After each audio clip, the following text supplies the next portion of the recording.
everybody, I'm Tom Vasel, and today we're taking a look at 7 games I'm reviewing, so you don't have to. These are 7 games that I do not think particularly fondly of. But you know what? That doesn't mean that they're bad. They just aren't games that I like. Well, I think a few of these are pretty bad, regardless of that. But hey, again, it's all opinions. And if you have different opinions, let me know in the comments and let other people know. But here we go. Let's take a look at all 7 of them. Spring is in the series from Devere. This is the 3rd one. I think I played Winter and Autumn, and I did not like either one of those. But I keep hoping. Now, Spring is not only, let's take a look. This game has 18 cards, and they have different variations of white and pink flowers on them. 1 card's in the middle of the table. I'll place a card on that if I'm the first person to go. And you can cover up a card, but you can only have the card in 180 degrees like this. It has to be the same. You can't put a card like this. And it must cover up the same color. So I could put this card like this. Let's say I put it like this. As soon as I put that down, the other player then picks what color they want to be. So they say, I want to be white. So they take white.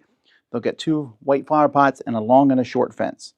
And then they go, and we will continue to do it. When you place a card, you may put a fence on it, short ways like that. Or when I place a card, maybe I place one like this, I could put a long ways fence on it. You can also put down a flower pot to cover up another player's color with your own. So maybe I would do this on a turn like that. Once all the cards are out, players have finished the first half of the game. You then will count the number of different flower areas that you have. So white has 1, this giant one here, 2, 3, 4, 5, 6, 7, 8. So white gets 8 points, pink gets points equal to theirs. Then in going back and forth, you will take cards and put them in front of you in your own personal area. This time, though, you are trying to make a group of your color as big as you can. If you take a card with a fence on it, you'll get it, but that's going to be minus points. And if you take a card with a flower pot, you get that flower pot regardless of the color. Again, at the end of the game, let's say this is your final thing, you would get points equal to your biggest group, 1, 2, 3, 4, 5, minus the groups of your opponents and groups of your own color, minus some fences, and this is added to your score from the first half. The biggest score is the winner. So Spring is really a simple game, and it just feels so nothing. At the beginning of the game, you draw a card and you place it, and it seems pretty obvious where to place the card. You're going to place it to make another group of your color or to combine 2 groups of your opponent's colors if you can. But because you have to place them on top of the color that's already out there, it feels a little like your options are very small. So you build it, you score points. Then you're taking cards off, slightly bit more interesting, but just one that I really can't get behind. It's just so nothing and so boring and so kind of a 2-player back and forth should be a little interesting. And you got fences and these flower pots, and at the end of the day, the second one feels like this weird math problem. Like, that's okay, count these and subtract these, and these, and I got 3 points. Plus the 6 I got initially is 9. I know the argument is, hey, it's small, it's inexpensive. But you still shouldn't get it. So for me, Spring is just not... It's pretty cover. It's not terrible gameplay. It's pretty bad, though. 4 out of 10, I don't like it. Yum Yum Trouble Gum is from Loosey Goosey, and they make the weirdest games that sometimes are a stroke of genius. Sometimes they are a bag of butts, and I don't say that to make fun of the game. That is the name of the game. So I played some really fun ones from them, so I was kind of excited about Yum Yum Trouble Gum. Let's take a look. You'll have 2 jails in the middle of the table, and then you're going to shuffle these cards and deal them out to players. Depending on the number of players, how many cards you get. And you're trying to get rid of cards from you. When it's your turn, you may draw a card, and if you draw a card, you then may play a card. If you don't draw a card, you must play a card. So when you play a card, you can play a card next to a bank. You can play this bubble gum. And if he's there, you can play the banana. You can play this bubble gum. And if he's there, you can play the bomb. If they're both there, you can play a heist. And you can play a heist on top of a heist if you want to. You can also play a licorice cop. Ooh, no one likes them. But if you do play a licorice cop, then you put the whoop whoop symbol here, one of them in front of another player. It's now their turn. They're going to go to jail and turn this over to show that they've gone to jail. That will end the round. Unless they also can play a police card, which will then pass this badge to the next person and keep going. or if they play a getaway card, which washes all these and you continue. When someone does go to jail, that ends the round and they have this in front of them. When you get a second one in a future round, that will end the game. You lose, everyone else wins. Yum Yum Trouble Gum is complicated Uno. What? You got to place the guy next to a bank. Then you got to place the thing. And if you don't have a card that you can play, you draw a card. And so you keep going till you can play a card. And then someone plays a police card, which could happen like a few turns in. And then everyone just keeps playing police cards or the getaway card. And it's just so mind-numbingly boring. Where is the game? You also have to, it takes a while for kids to remember what goes on top of what goes on top of what. Has some cool components and some fun artwork, and it just wastes it. This is a really bad game. There's no interesting decisions here. There's not even a reason. You just play a card because you're forced to play a card. I have a banana. The guy who holds a banana is there. I guess I'll play it. What the... Uno, a game that I don't think particularly higher, is much better than Yum Yum Trouble Gum. And that's a problem. So for me, 3 out of 10, just cannot recommend it. Little Kingdoms is a 2-player game from David Oslus, whose games in the past I've not been particularly fond of. He is the person who designs his own game, does art, and I have not really enjoyed his art on his games either. But this one, the art did not look bad on the cover, and I love the idea of a lane game where you're placing cards on both sides, so let's check it out. In this game, there are 4 kingdoms that you're fighting over, and there's going to be a queen in one of those kingdoms. There's also a portal that's moving clockwise around these. Players are going to have some cards in their hand, and there will be another set of cards that they can draw from. And what players are going to do is they're going to be looking at their hands, and you're playing a creature card in front of you at one of these spots. Now, when you play a creature card, it's going to cause a few things to happen. But the first thing you do, is there a creature from the enemy over there? If so, the higher creature exhausts the other one. They become exhausted. You then will look here. This says it moves the princess here 3 spots. So she moves like this, 1, 2, and lands here. If there are any exhausted creatures where she lands, they are discarded out of the game. Then the portal moves 1 clockwise. Now here it lands on red. If either player had red, let's say this person had a red on this side, I have a blue on this side, red is the color that goes off. They have 1, I have 0, so they knock me down 1 point. You're trying to knock your opponent down to 0. If they had 2 reds there, they would knock me down 2 points. Although if I had a red on my side, then it would be 2 to 1. They would knock me down 1. And if we both had red, 2 reds, nobody would move either. So you're going to keep doing that. When you play these cards, they all have special abilities. The healer can unexhaust people when played. The sneaky imp can move it in a different direction. The moon witch lets you put shields on people, which stops them from taking you out. And then after you're done, you will draw one of the face-up cards over there. The game will end, like I said, when someone gets to 0 mana, they lose. Or when we no longer have enough cards there, then whoever has more mana is the winner of the game. Wow. The rule book for this game is horrific to the point where there's a written correction in my book, because if that written correction was not there, the game would be unplayable. But even with that, you keep looking and going, what is going on? I play a card. There's a fight. The higher card wins. And then the rules aren't particularly clear. Like there's, for example, the 1 says a wolf, and the wolf's like, the wolf always wins all fights, even against another wolf. I'm like, wait a minute, what? The wolf wins all fights, even against another wolf? But then that wolf also wins all fights against another wolf. So I'm assuming it means on the attack only, and I did that because I read at the top, it says when you play it, you can use its special ability.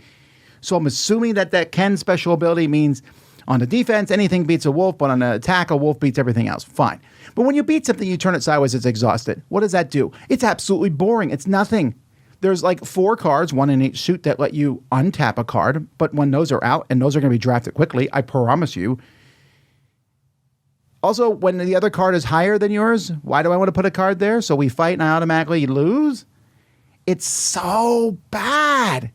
So boring. And then the card moves the queen, who then moves the other token. And then there's a scoring. And that's a little interesting because you look at the card and go, if I do this, it will move here and she'll move. Nope, that gives a point to my opponent. So not that card. This card. I'll move there. She'll move. Nobody scores points. This one. I'll move there. Oh, that one I get a point. I'll play that one. That's not a game. That is just bad. 3 out of 10. I really despise this. Weave is a game that is, you're trying to get 4 in a row. Ooh. If you know me and you know abstract games, you know I tend to like that sort of thing. Let's take a look. In this game, you're going to have 16 tiles randomly put out on the board. Each of these tiles has 2 sides to it, and there's little pips that show you what color the other side is. You'll place some gems out like I did here. The gem can't be on the same color at the beginning of the game. If it is, let's say this is randomly put out, you just flip it to the other side. On your turn, you have some actions that you can do.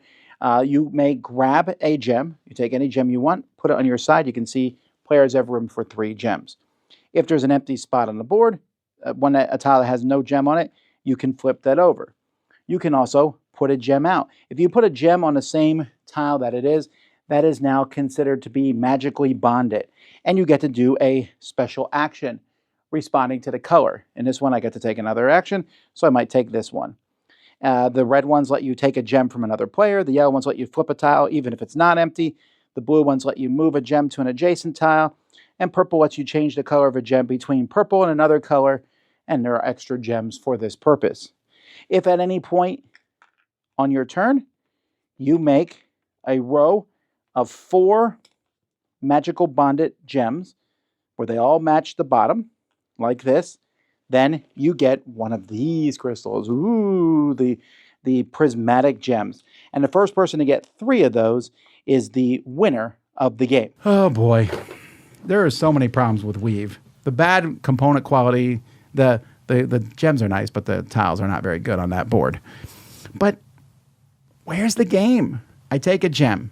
I will then turn that tile over so I can put that gem back on top of it.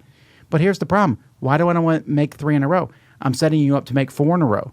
So the only reason I'm going to make 4 in a row is if I can set up a 3 in a row and then I get an extra turn to do a 4th in a row, or if I can do some weird thing and slide a piece, and you know that. So the game is all about maybe making 1 in a row, maybe making 2 in a row, but that is it.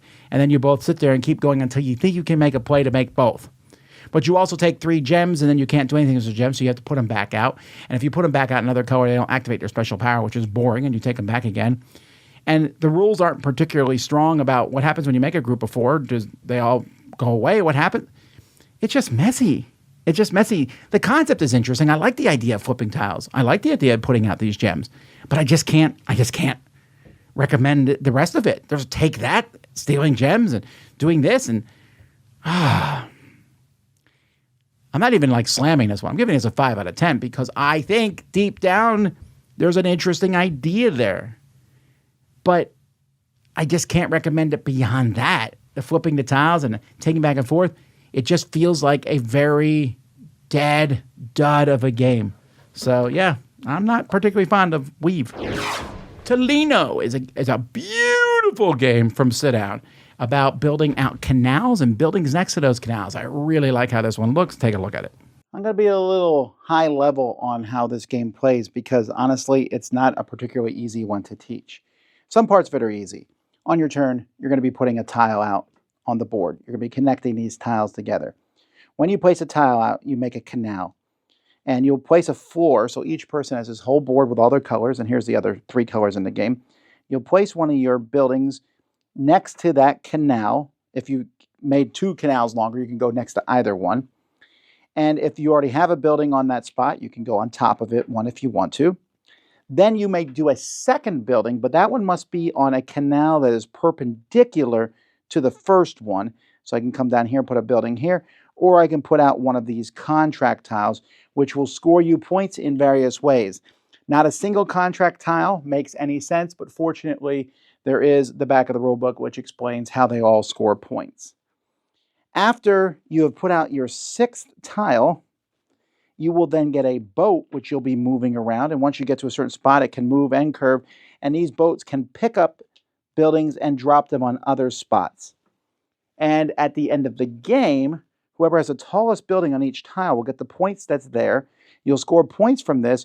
You'll score points from your special player power. And you'll have scored points from all these different contract tiles. These points are kept like this. They look like coins.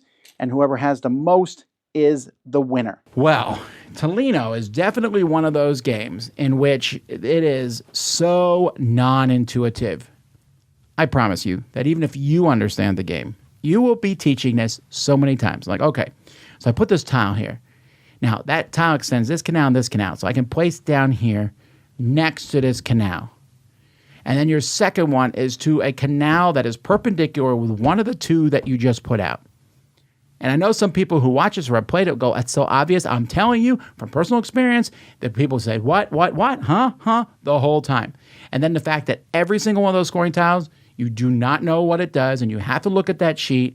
And then at turn 6, the game's like, now we're going to get complicated. Woo! We're bringing in a boat, and the boat moves around, picks things up. And it's not even that interesting of a game. You're kind of moving around, dropping cubes off, and you try to control areas. But because you're thinking so much about where can I build it, it just ruins the fun. I'm really surprised at this one and how it just it's like an example of a beautiful game that might even be good, that is ruined because the rules are non-intuitive to an average game player. And then plus symbology, which you don't know what it means, but you're tempted by those pieces, and you're tempted by, I mean, this cover is gorgeous. The whole thing looks good. Unfortunately, the game itself is not.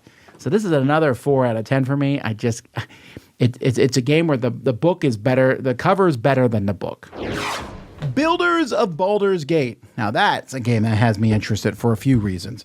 One, it's WizKids. Their production's pretty good. 2, it's designed by Matthew Dunstan, a designer I think quite highly of. 3, it's about Baldur's Gate. I love the video game for Baldur's Gate. And 4, I'm a big fan of Dungeons & Dragons board games because Lords of Waterdeep brought many people into the board game hobby because they said, oh, it's a game about D&D, and they played it and enjoyed it. Will this do the same? Spoiler, no. And in fact, I don't have an overview here for you folks because Brian Drake already has done this on our channel, so you can go watch his overview. But I'll give you a little bit of an idea of how this game works. You have a city that you're building up. And this is the biggest.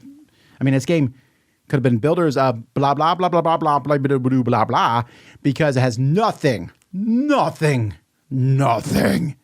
do with Baldur's Gate. And I've played all the Baldur's Gate games. This could have been about anything. But let's take that out of the equation, that it's not about anything. There are some really cool concepts here. But there's a lot of problems with this game. There is a lot of luck involved as to the tiles that come out as you're trying to control different areas on the board. And you're building these really cool buildings. There's wood in here, there's catapults, there's plastic, there's all sorts of things. But the board itself is messy. It's hard to see what attaches to what. Every time you build something, other things go off. So there's this kind of area control. But then there's these cards that you get in this line. And the biggest problem I have with this game, and here's the thing, I went into this game, we started playing. The first time I played this game, I was like, this is pretty good. And then the game spiraled into almost broken territory because people just kept dragging it out and deliberately dragging it out, because if you don't think you're winning, there's no reason to push towards that end.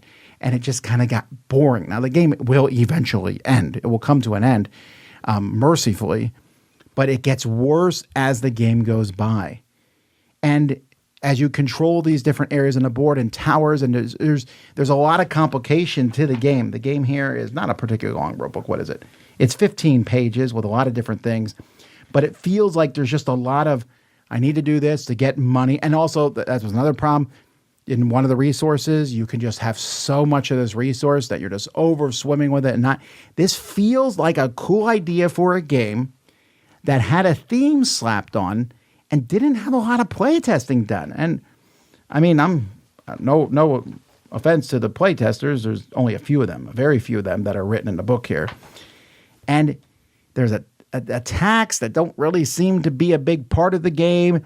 There's building, which is cool, but there's just so much. It's such a procedural game to take this, build this, put this, do this. And I never felt any real sense of accomplishment at the end of it. There's some cool cards. There's really neat stuff as the game goes by. Doesn't seem balanced. Seems like there's broken cards. Seems like there's good areas in the board. It's hard to see which area is attached to which. That's a real big mess. And overall, this one was a miss for me. Not horrifyingly bad. I give this a 5 out of 10. And I got to wonder sometimes how much of that 5 is me just liking everything about it. I like the production, other than the board that you can't see, but I like the buildings. But the concept of it, it's hard to see what you're doing through the mud. It's just not one that I like much at all, unfortunately. So 5 out of 10, Builders of Baldur's Gate. Royal Hospital is a game theme that I can definitely get behind. And boy, some of the components in this game, some of the coins in this game are beautiful. This is an engine building game about healing people. Great. Let's take a look. Realize that there's a good chance I'm going to get a rule wrong because this is straight up one of the worst rule books I've ever read. In fact, here is setup for the game on page 10. They tell you what all the things are. They start explaining things. And by the way, there's some pretty key critical rules that are hidden in some of these things that are mentioned nowhere else. And it's pretty big deal. So I'm not 100% sure I've gotten everything right. But the general gist is each person's going to have a hospital in front of them. And over the course of the game, you're going to get patients that come to your hospital. You're going to need to diagnose them. There are different resources in this game, and clipboards is the resource that you will diagnose patients with. So at the end of every round, you can diagnose a patient, you turn them over, then you're going to need to heal them, in which you need a heart resource, and then you will get some bonuses, which will often be you moving up on these tracks here. And I think you're also keeping track of how many patients you've healed over the course of the game. If you don't heal patients, they can get sick and go away and your reputation will suffer. You'll be keeping track of your reputation on this track here.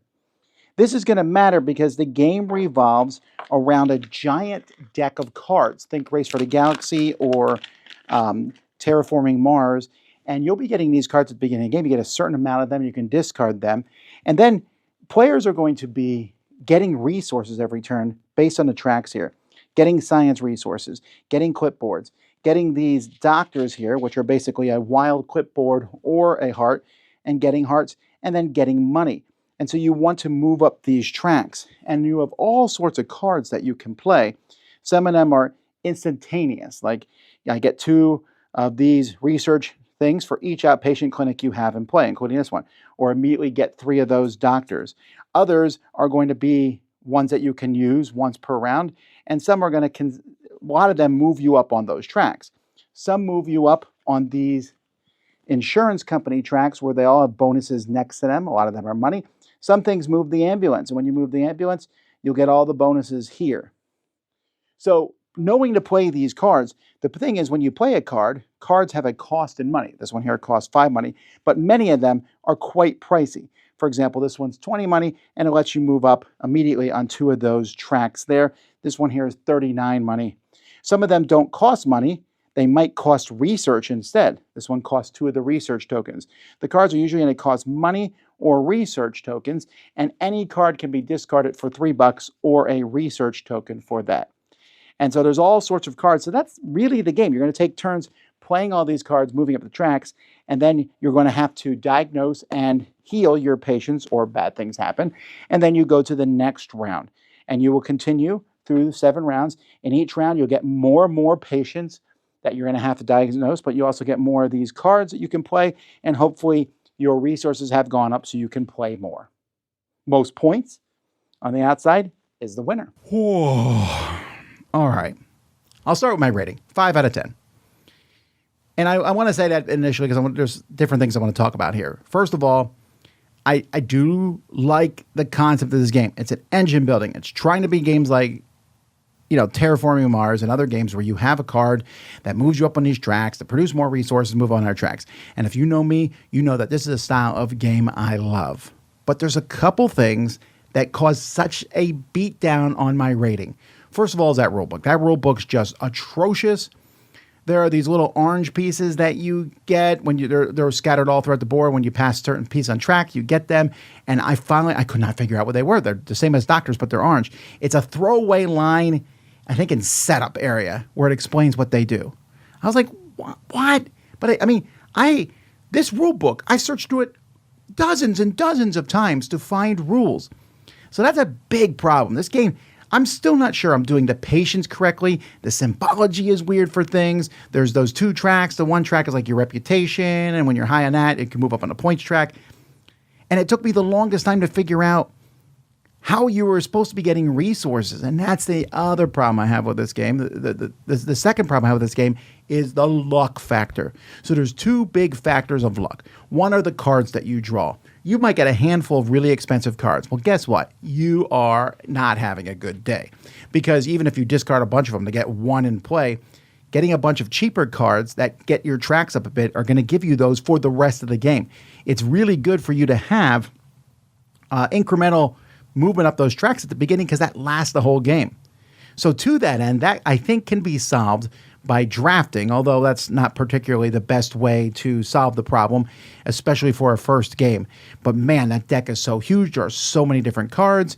You might say, oh, I'm going to get a lot of research and I can build the research cards and then never draw another research card.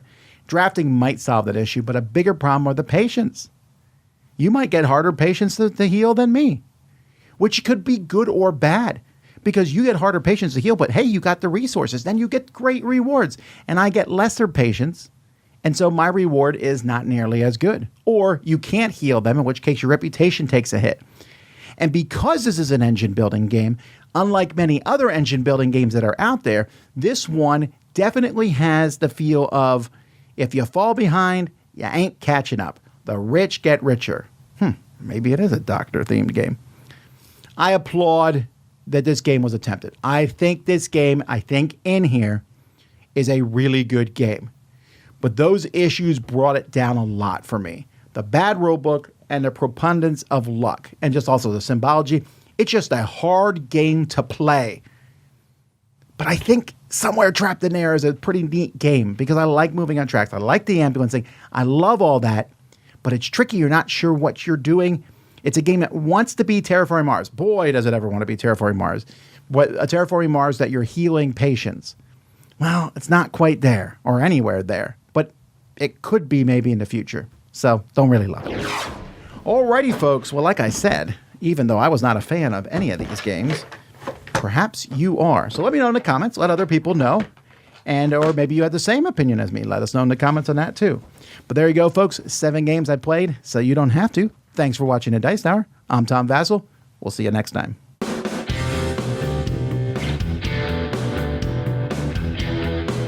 Hey folks, thanks for watching another one of our videos. If you like our videos, if you like our channel, you would love to game with us at one of our conventions. Check out Dice Tower Cruise, Dice Tower East, and Dice Tower West. Fantastic conventions where we play games with wonderful people, a humongous library, and lots of other events and stuff. Also, don't forget to check out our channel, like and subscribe. I'm Tom Vasel.